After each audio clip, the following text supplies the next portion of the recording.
औलाद नहीं है, परेशान मत हो, इधर उधर जाने की जरूरत नहीं है, आप कुरान खोलो। सूरह अंबिया में ज़करिया अलैहिस्सलाम की एक बेहतरीन मिसाल दे दी गई, रब्बी ला तदरनी फरदन व अंत खैरुल वारिसीन।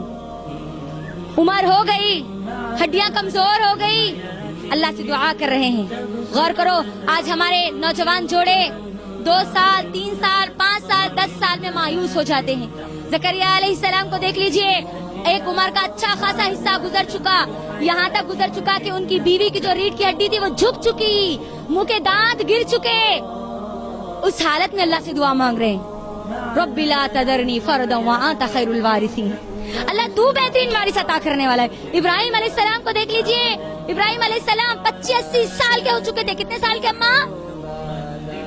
हमारी जिंदगी अगर 40 क्रॉस कर ली तो हम हमारी पूरी उम्मीदों को छोड़ देते, है ना।